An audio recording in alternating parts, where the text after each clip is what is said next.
one time. I'll say the story just one time because it deserves to be told, and then never again. Fair enough? And I don't care what you think about it. No. I do. I'm sorry. I do. I really want you to hear my story. But it doesn't matter what you think about it because it's already happened. I don't know you from Adam or Eve for that matter. And I'm just trying to keep things a little.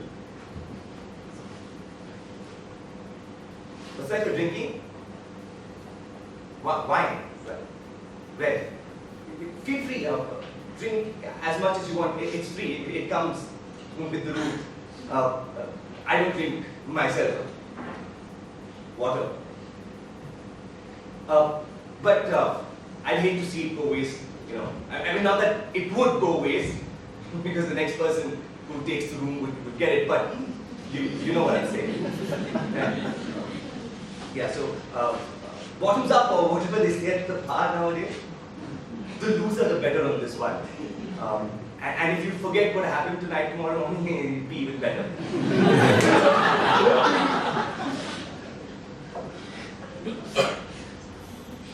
Where do I start? But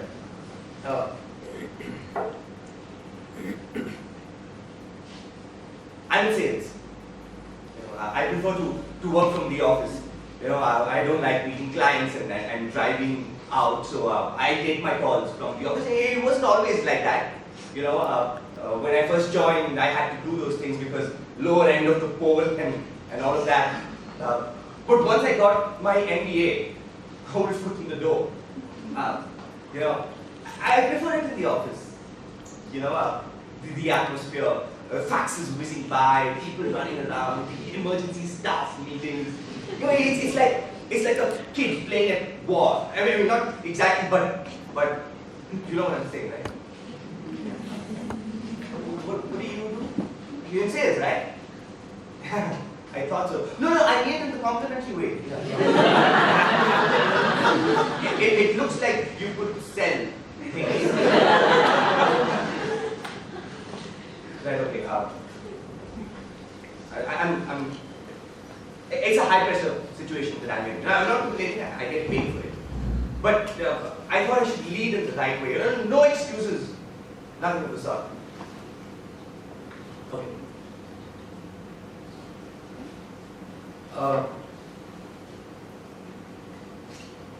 Life took a turn for the worse last year for my family.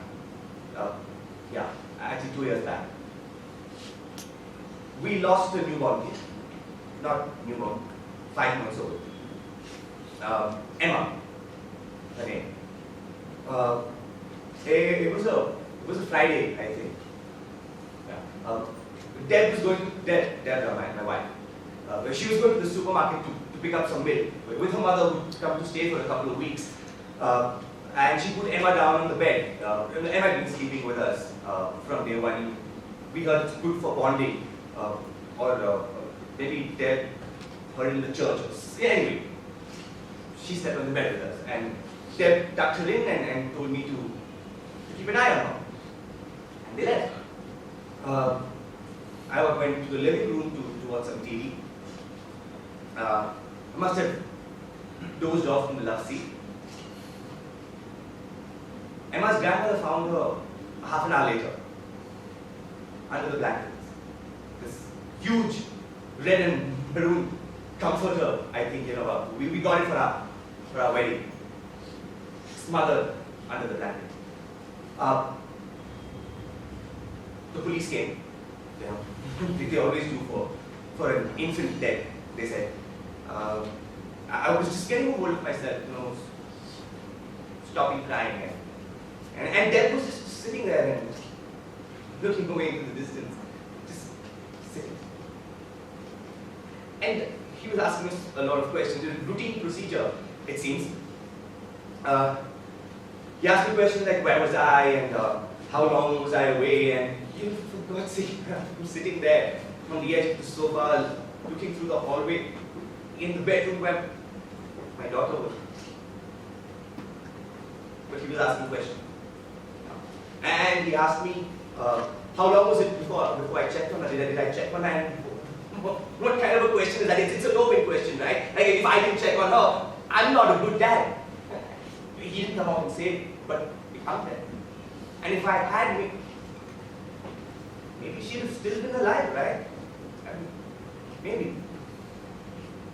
And just for the briefest moment, I saw that look flicker past Dad's face, as in it just occurred to her as well, just for a moment. And then I said, no, I was intending to, and he cut me short, and he said, no, it doesn't matter. And I was sitting there, and Deb held my hand with her small fingers, and it was all quiet. We weren't talking. 2 other kids came back from school. We all sat in the living room, and darkness crowded the room. And suddenly it was quiet. They left. They took Emma with them, zipped up in this plastic bag. You know the kind of bags that you take fresh shirts in? Yeah, I know, I said I didn't travel in it. Sorry. They left. We ordered in some food, I think, that night. And we couldn't sleep. Deb and I, we just held each other and kept whispering to each other through the night. And we've never been able to sleep under a blanket since that day. It's odd, isn't it? Maybe it isn't. But yeah, we spoke about things that we hadn't spoken for 7 years. And then one thing led to another. We kissed. You're not that drunk, I don't need to give you all the details. But one thing led to another, and I think Joe was conceived that day. Joseph, yeah. He was born 9 years later. Wonderful boy. Yeah, after Bible, yeah. After my brother's name, Joseph. Yeah. You comfortable? Thank you. You okay? Do you want another drink?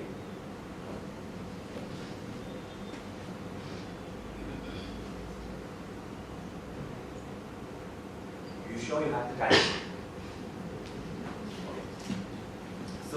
Okay. So what set things in motion that day was that my company was being taken over. It's not a big deal, it happens all the time, takeovers, and people get fired, yeah? But this time the entire mid-level management was at risk, right? They identified 4 people. They were going to let go of 4 people. They identified 3 of them. The last spot was between me, average, dependable, likable, been around in the system for 7 years. People like me, I like them. And this other girl, right? Vicious, suits and blunt haircut, never smiled, but knew the game. She knew her stuff, and everybody knew that she knew her stuff. The game, the numbers, the pressure, she loved all of it. And we'd go into work every day knowing that it was hanging over us, and not knowing when it was going to fall and who was going to go. And that's when I get a call that Friday. It was a friend of mine from school at head office who called me saying he had a tip. And he thought it would be better if he told me, and it came from a familiar voice. If it was me, they were going to let go of me. And I just stood there and looked around, at everything that we gathered over the last 10 years. The 2 kids, the house, everything. And I couldn't understand how I could keep up this lifestyle, without the benefits of the pay package that a senior employee would get, and the job scene being what it was. And then I heard her. I did. I keep telling myself that I didn't, but I did. I heard Emma. She let out a yell. I wasn't asleep. I couldn't have been asleep if I heard, right? So I walked into the room and stand at the doorway, and she somehow crawled under the blankets, right? And it was absurd, like what you do with a family cat or a dog, throw a bed sheet over them and then they try to struggle to get out. She was struggling. I don't know how she was doing it. Maybe it was just survival instinct or something. She was just 5 months old, and the doctor said she was really small. But there she was. And I went, took one step, and then suddenly there was this invisible force that held me by the collar, and I just stood there. I guess it was the absurdity of the situation or the unrealness of it that helped me make the decision. So I'm going to say this really quickly, alright? So I lifted up the edge of the blanket, I coaxed her down to the bottom of the bed, I turned her, put the blanket on top of her and left. She let out one final yell, but I sat in the love seat and I covered myself, and I forced myself to sleep. Forced myself to sleep.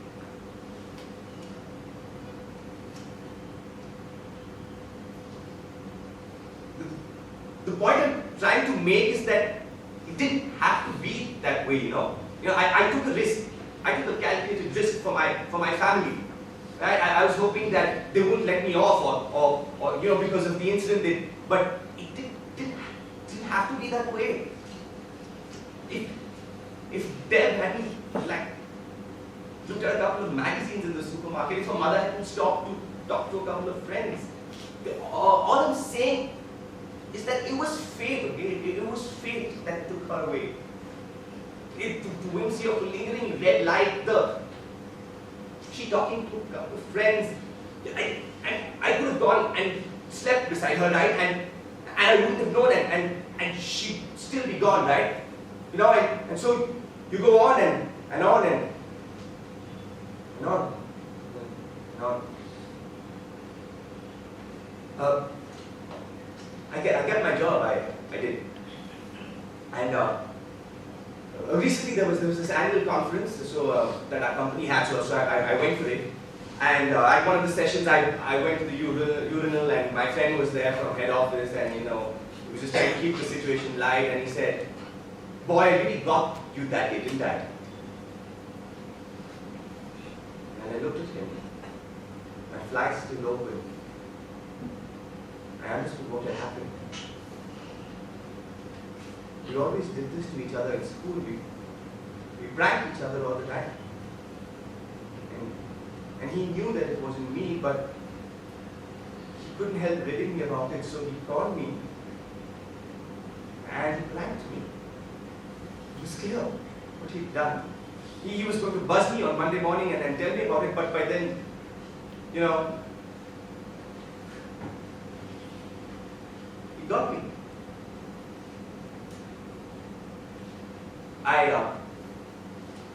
I consult with the regional team now, sometimes nationally. Same salary, just a little bit more, keeps me going, the family. Deb is fine. Joe has become a wonderful lad. I'll show you a picture if I had one, but I don't. I find that I like the driving nowadays, it helps me, it gives me time to think. It's funny how things turn out, don't they? I can't tell them it would kill us and the family. I can't tell the police, of course. I can't tell anybody in church, so yeah, I chose you. Choose you, right?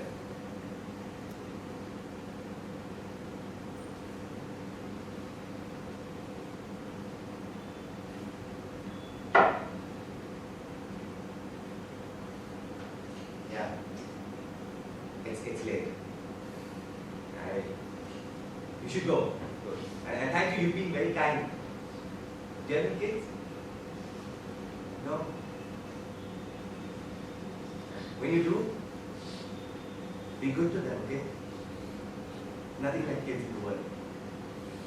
Believe me. Yeah, no, you should. I'm fine. I'll just sit here. You should go. It's probably last order at the bar. So, could you turn the light out? You're going. Yeah. And thank you once again.